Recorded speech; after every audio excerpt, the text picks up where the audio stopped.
اسلام ہماری پہچان کے پیارے ناظرین و سامعین، السلام علیکم ورحمۃ اللہ وبرکاتہ۔ ہمارا آج کا عنوان ہے آپ صلی اللہ علیہ وسلم اور ان کی ازواج مطہرات۔ حضرت خدیجہ رضی اللہ تعالی عنہ کے بارے میں چونکہ ہم لوگ تفصیل سے ذکر کر چکے ہیں، آج کی اس ویڈیو میں ہم باقی کی ازواج مطہرات کے بارے میں جانیں گے۔ تو چلیے شروع کرنے سے پہلے اگر آپ کو ہماری ویڈیو اچھی لگے تو اس کو لائک، شیئر اور چینل کو سبسکرائب کیجیے۔ حضرت محمد صلی اللہ علیہ وسلم نے حضرت خدیجہ رضی اللہ تعالی عنہ کی زندگی میں کسی اور عورت سے نکاح نہیں کیا تھا۔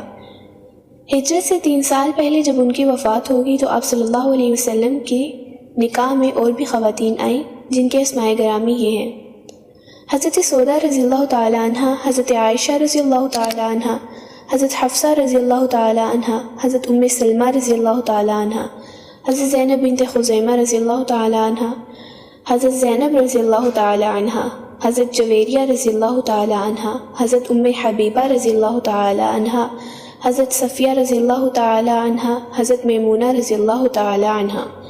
یہ 11 ہیں جن میں سے 2 وفات پا گئیں اور 9 آپ صلی اللہ علیہ وسلم کی وفات کے وقت زندہ تھیں۔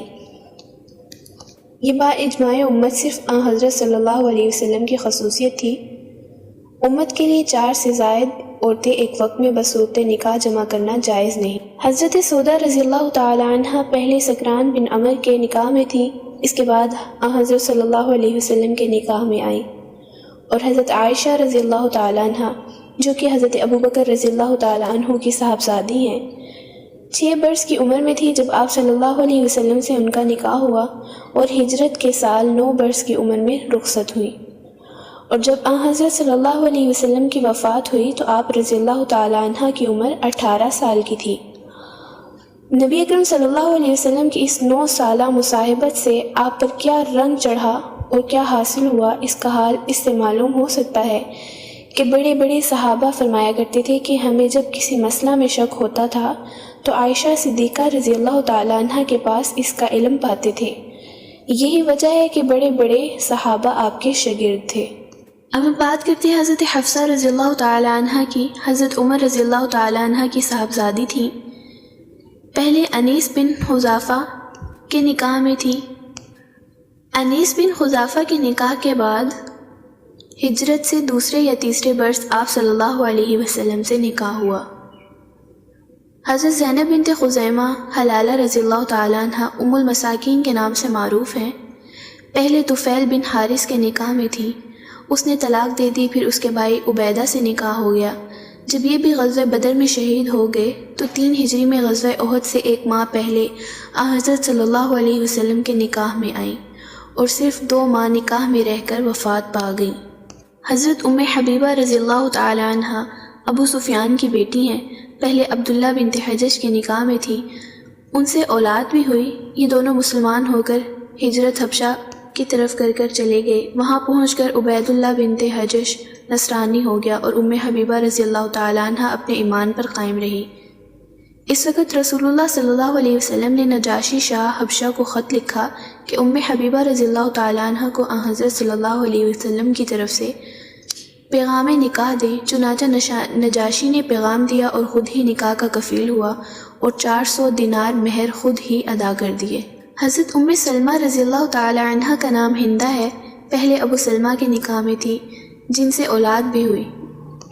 جمادی الثانی 4 ہجری میں اور بعض روایات کے مطابق 3 ہجری میں آپ صلی اللہ علیہ وسلم کے نکاح میں آئیں۔ کہا جاتا ہے کہ حضرت ام سلمہ رضی اللہ تعالی عنہ تمام ازواج مطہرات کے بعد انتقال فرمایا۔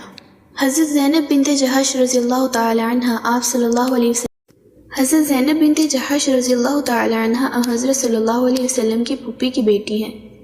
آپ صلی اللہ علیہ وسلم نے ان کا نکاح زید بن حارثہ سے کرنا چاہا تھا، جن کو آپ صلی اللہ علیہ وسلم نے آزاد کر کے اپنا متنبع بنا رکھا تھا، مگر چونکہ حضرت زید رضی اللہ تعالی عنہ پر غلامی کا نام آ چکا تھا، اس لیے زینب رضی اللہ تعالی عنہ اس عقد کو پسند نہ کرتی تھی، مگر حضور صلی اللہ علیہ وسلم کی تعمیل ارشاد کے لیے حاضر ہو گئیں۔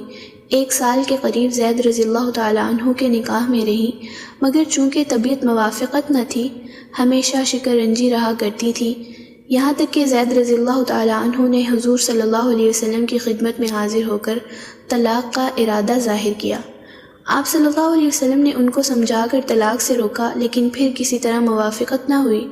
جب وہ آزاد ہو گئیں تو آپ صلی اللہ علیہ وسلم نے ان کی تسلی اور دل جوئی کے لیے ان سے نکاح کرنا چاہا، لیکن اس وقت عرب کے خیال میں متنبع کو اصلی بیٹے کے برابر سمجھا جاتا تھا، اس لیے عام لوگوں کے خیال سے آپ صلی اللہ علیہ وسلم اس نکاح سے رکتے تھے کہ لوگ کہیں گے کہ بیٹے کی بیوی سے نکاح کر لیا، لیکن چونکہ یہ جاہلیت کی رسم تھی جس کا مٹانا اسلام کا فرض تھا، اس لیے آیت نازل ہوئی کہ آپ لوگوں سے ڈرتے ہیں، حالانکہ ڈرنا اللہ سے چاہیے۔ غرض 4 ہجری میں اور بعض روایات کے موافق 3 ہجری یا 5 ہجری میں خداوند عالم کے حکم سے حضور صلی اللہ علیہ وسلم نے خود ان سے نکاح کر لیا، تاکہ لوگوں کو معلوم ہو جائے کہ لیپالک اصلی بیٹے کا حکم نہیں رکھتا، اس کی بیوی بعد قطع تعلق کے حرام نہیں ہوتی، اور جن لوگوں نے خلال کو عقیدتاً یا عملاً حرام کر رکھا ہے وہ آئندہ اس غلطی سے نکل جائیں اور جاہلیت کی یہ رسم ٹوٹ جائے۔ لیکن اس دیرینہ رسم کا ٹوٹنا جب ہی ممکن تھا کہ حضرت صلی اللہ علیہ وسلم خود عملاً اس کا نفاذ کریں۔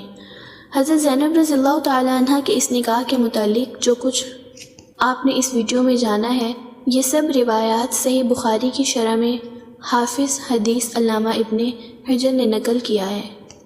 اب ہم بات کرتے ہیں حضرت صفیہ بنت حی رضی اللہ تعالیٰ عنہ کی۔ یہ حضرت ہارون علیہ السلام کی اولاد سے ہیں۔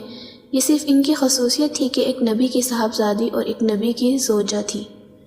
پہلے کنانہ ابن ابی الحقیق کے نکاح میں تھی، ان کے قتل کے بعد آپ صلی اللہ علیہ وسلم کے نکاح میں آئیں۔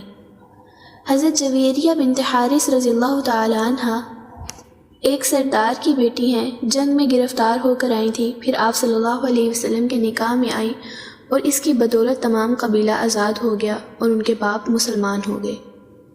حضرت میمونہ بنت حارث رضی اللہ تعالی عنہ اول مسعود بن عمر کے نکاح میں تھی، غالباً مسعود بن عمر ہے یا مسعود بن عمر۔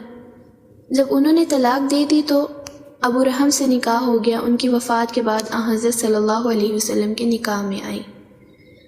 یہ آپ صلی اللہ علیہ وسلم کی آخر ازواج میں سے ہیں، ان کے بعد آپ صلی اللہ علیہ وسلم نے کوئی نکاح نہیں کیا۔